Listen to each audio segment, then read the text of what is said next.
Previous video में भी हमने आपको फिजिकल एजुकेशन पढ़ाया था। आज भी हम आपको फिजिकल एजुकेशन पढ़ाएंगे। हिंदी में हमारा कोर्स कंप्लीट हो गया है। प्रीवियस वीडियो में हमने आपको पढ़ाया था, विटामिन्स के बारे में पढ़ा रहे थे। लेसन नंबर 7 स्टार्ट किया था, संतुलित आहार।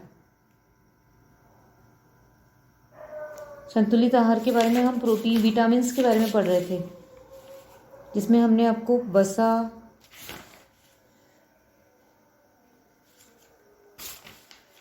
प्रोटीन, वसा, कार्बोहाइड्रेट ये पढ़ा दिया था। विटामिन्स में भी हमारा आधा हो गया था, ABCD। हम विटामिन्स डी पढ़ा रहे थे आप लोगों को। विटामिन्स डी की कमी से हमें क्या हानियाँ हो सकती हैं। विटामिन्स डी की कमी से सबसे पहले तो ये हड्डियाँ व दांत भी हमारे कैसे हो जाते हैं, कमज़ोर हो जाते हैं। और अगर विटामिन डी की पूर्ति नहीं हो पाती है तो बच्चों को इसकी कमी से बच्चों में सूखा रोग भी हो जाता है। स्त्रियों को इसकी कमी से मृदुलास्थि रोग होने की संभावना भी रहती है। और साथ ही कमर, जांघों व रीढ़ की हड्डी में दर्द रहता है। और इसकी कमी से सर्दी, खांसी, निमोनिया, स्वभाव में चिड़चिड़ापन आदि विटामिन डी की कमी से ही हो जाते हैं। और कैल्शियम, फास्फोरस बिना शरीर में अवशोषित हुए ही शरीर से बाहर निकल जाते हैं। तो विटामिन डी की कमी से हमें ये रोग हो सकते हैं। अब है विटामिन ई। विटामिन ई, इसका सेवन स्त्री पुरुष दोनों के लिए ही आवश्यक होता है और ये प्रजनन शक्ति के लिए आवश्यक है। और ये अनाजों, अंकुरित चना, अंडे की जर्दी, सूखे मेवे, पालक, मटर, दूध आदि में पाया जाता है। क्या पाया जाता है? Vitamin D. और इसके क्या कार्य हैं? अगर हम इसका सेवन करते हैं तो इससे क्या लाभ होते हैं हमें? एक तो प्रजनन शक्ति में वृद्धि करता है और साथ ही संतानोत्पत्ति में सहायक होता है। और ये पशुओं के लिए भी बड़ा लाभकारी होता है।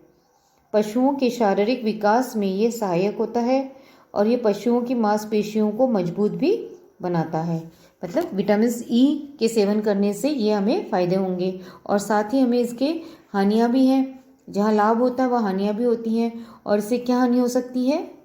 इसके अभाव में स्त्रियों में गर्भावस्था में गड़बड़ी, बंध्यत्व एवं मानसिक शक्ति की कमी हो जाती है। और इसकी कमी से हृदय की रक्त वाहिनियाँ व पेशियाँ भी कमज़ोर पड़ जाती हैं। क्लियर? अब हम पढ़ेंगे विटामिन्स के बारे में।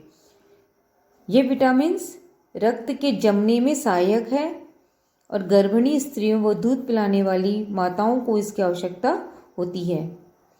ये विशेषकर सब्जियों, पालक, गोभी तथा पत्ता गोभी आदि में पाया जाता है। कौन सा विटामिन? विटामिन के। विटामिन के क्या लाभ हैं? विटामिन के सेवन से रक्त में कैल्शियम पर नियंत्रण रखता है और साथ ही विटामिन रक्त की जमने में भी सहायता देता है। चोट आदि लगने पर, अधिक रक्तस्राव जाने पर विटामिन के सेवन से लाभ जल्दी हो जाता है। विटामिन के की कमी से हानियाँ। अब इसकी हानियाँ, इसकी कमी से रोग निरोधक क्षमता भी क्षीण हो जाती है। रक्तस्राव में नियंत्रण नहीं रहता है और गर्भवती महिलाओं में इसकी कमी व गर्भपात भी हो जाता है। कुछ ऐसे ही विटामिन है जिसका शरीर में थोड़ी बहुत मात्रा में होना आवश्यक है और इन विटामिनों में बायोटीन, इनोसिरोल, क्लोरीन प्रमुख है, जो हमारे शरीर की वृद्धि और विकास में सहायक होती हैं।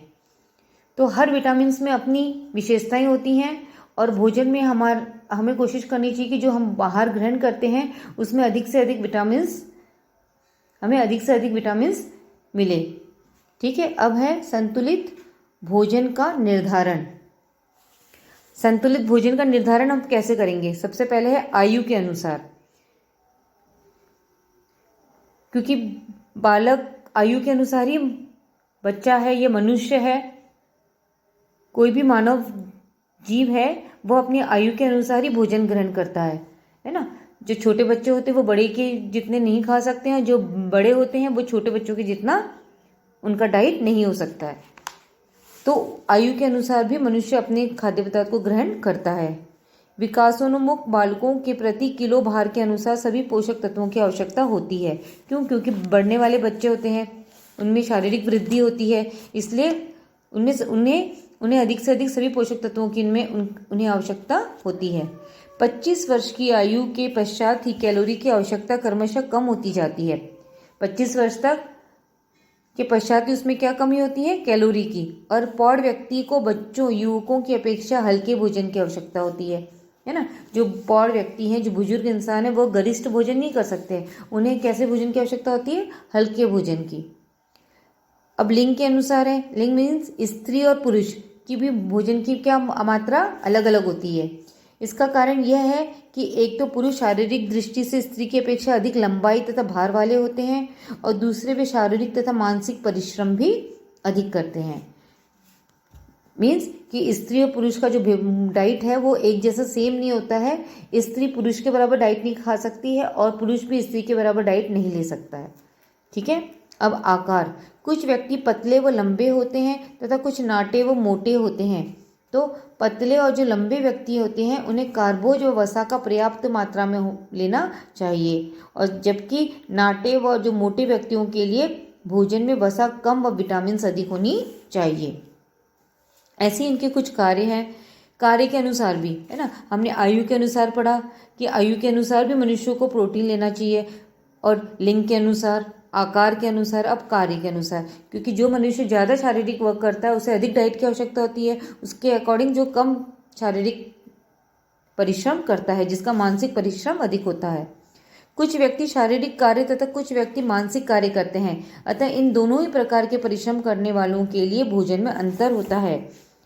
क्यों? क्योंकि शारीरिक परिश्रम करने वाले व्यक्ति के भोजन में कार्बोहाइड्रेट की मात्रा अधिक होती है, और मानसिक कार्य करने वाले व्यक्ति दिमाग से कार्य करता है, अतः इसके लिए भोजन में प्रोटीन व विटामिन की मात्रा अधिक होनी चाहिए।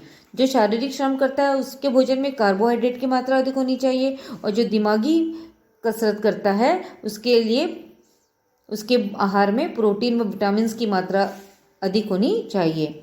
अब जलवायु के अनुसार भी, क्योंकि गर्म प्रदेश जहाँ गर्मी ज़्यादा होती है वहाँ पे अधिक आहार नहीं ग्रहण किया जा सकता है, और जहाँ ठंडा प्रदेश होता है तो वहाँ पे लोग क्या करते हैं, वहाँ पे आसानी से आहार की मात्रा भी गर्म इलाके की अपेक्षा अधिक होती है।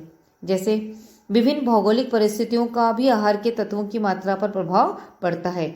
जो देश शीत प्रधान होते हैं अर्थात ठंडे देश होते हैं, ऐसे गमोई पानी के उद्देश्य में वसा तथा ताप से युक्त आहार की अधिक आवश्यकता होती है। ऐसे देशों में रहने वाले व्यक्ति मांसाहारी होते हैं, मोस्टली अधिकतम मांसाहारी होती है। जहाँ पे 12 महीने ठंडा होता है, उस समय आहार में शरीर को गर्माहट देने के लिए ऐसे देशों में रहने वालों का आहार मुख्यतः क्या होता है, ऐसे व्यक्ति मांसाहारी होते हैं, मीन्स नॉन वेजिटेरियंस। इसके विपरीत गर्म देशों में तरल आहार लेना ज़्यादा आवश्यक होता है, क्योंकि शरीर में पसीना निकलता है और इसके आहार में शक्तिवर्धक विटामिन युक्त पदार्थ होने चाहिए। ऐसे व्यक्तियों को शाकाहारी भोजन करना चाहिए। मतलब जलवायु के अकॉर्डिंग भी मनुष्यों के भोजन में भी अंतर पाया जाता है। अब अवस्था में मीन्स जो रोगी है, बूढ़े हैं, उनको हम कैसे भोजन देते हैं, हल्का होना चाहिए उनका आहार, हल्का, सुपाच्य तथा स्वस्थ व्यक्ति को पौष्टिक तत्वों से युक्त आहार करना चाहिए। जो रोगी होते हैं, जो बुजुर्ग इंसान होते हैं, उन्हें हल्का दिया जाता है, और जो व्यक्ति स्वस्थ होते हैं उनका आहार में पौष्टिक तत्वों की मात्रा से युक्त होना चाहिए। गर्भवती स्त्री विटामिन, कैल्शियम, फास्फोरस तथा वसा युक्त पदार्थ देनी चाहिए, क्योंकि इससे शिशु के शरीर का निर्माण भी होता है। अब है जल भोजन का अनिवार्य तत्व है। जल के माध्यम से ही शरीर के विभिन्न संस्थाओं में रासायनिक परिवर्तन होते हैं। मानव शरीर के कुल भार में जल की मात्रा 65% होती है। मनुष्यों को पीने के लिए प्रतिदिन लगभग 2-3 लीटर जल की आवश्यकता होती है। गर्मियों में ये मात्रा और भी बढ़ जाती है, और जल के प्रमुख कार्य निम्न प्रकार है। क्योंकि जहाँ मनुष्य परिश्रम करता है, गर्मी के समय मनुष्य जहाँ परिश्रम करता है उसका पसीना भी उतना ही निकलता है, तो उनके जो पानी पीने की मात्रा है वो कम से कम एक दिन में उन्हें कम से कम 2 या 3 लीटर जल की आवश्यकता होती है। अब उसके क्या कार्य हैं? जल शरीर की समस्त कोशिकाओं के निर्माण में सहायक होता है और जल पाचन क्रिया में भी सहायक होता है। साथ ही जल शरीर के दूषित पदार्थों को बाहर निकालने में भी सहायक है। इसलिए कहा जाता है कि कम से कम एक दिन में हमें 8 से 9 गिलास पानी पीना चाहिए। जल शरीर के तापक्रम को ठीक रखता है और त्वचा को कोमल तथा चिकनी बनाए रखता है। जल हमारी प्यास को शांत भी करता है और साथ ही शरीर में होने वाली विभिन्न रासायनिक क्रियाओं में महत्वपूर्ण योगदान करता है। ये तो हो गए जल। मतलब संतुलित भोजन का निर्धारण भी किसके विभिन्न अवस्थाओं पर निर्भर करता है। आयु के अनुसार, लिंग, आकार, कार्य, जलवायु, अवस्था, उसी के अनुसार उनका आहार भी होना चाहिए। अब है संतुलित आहार एवं उसके आवश्यक तत्व। जैसे दैनिक आवश्यकता, आहार के तत्व और दैनिक आवश्यकता। फर्स्ट में है प्रोटीन, है ना। दैनिक आवश्यकता मतलब पर डे प्रोटीन की कितनी मात्रा होनी चाहिए हमारे आहार में? 73 ग्राम होनी चाहिए। और कार्बोहाइड्रेट की 40% 80 ग्राम। और वसा, कैल्शियम, लोहा, इनकी मात्रा भी आप टेबल में देख सकते हैं, अलग अलग है। और उसी के साथ ही phosphorus, vitamin A, vitamin B और विटामिन सी हमारे दैनिक जीवन में इनकी कितनी मात्रा होनी चाहिए आप टेबल में देख सकते हैं। और साथ ही बच्चों के लिए संतुलित आहार तालिका। अब बच्चों के लिए कैसी आहार तालिका होनी चाहिए? जैसे कि 4 से 6 वर्ष के बच्चों की आहार तालिका क्या होनी चाहिए? 7 से 9 और 10 से 12 एज के उम्र के अनुसार ही बच्चा अपना आहार ग्रहण करता है, तो उनके आहार में इसकी कितनी मात्रा होनी चाहिए ये आप लोगों को इस टेबल के माध्यम से समझ में आएगा। दिखाई दे रहा होगा? ठीक है। इसके बाद है किशोरावस्था के लिए संतुलित आहार तालिका। किशोरावस्था के लिए संतुलित आहार तालिका मीन्स जो 13 से 18 वर्ष तक के आयु सीमा वाले किशोरावस्था के बच्चे हैं उनके लिए क्या रेशियो बनाया गया है ये भी आप इस टेबल में देख सकते हैं। कि जो शाकाहारी भोजन ग्रहण करता है और जो मांसाहारी भोजन ग्रहण करता है, तो उसमें अनाज की कितना ग्राम होना चाहिए? शाकाहारी को 450 और मांसाहारी के लिए भी 450 है। और दालें भी 70 ग्राम है और मांसाहारी के लिए भी 70 ग्राम है। मोस्टली इनका रेशियो इक्वल है, जितना शाकाहारी ले रहा है उतना ही मांसाहारी भी ले रहा है। ठीक है, ये लेसन आप लोगों का कंप्लीट हो गया।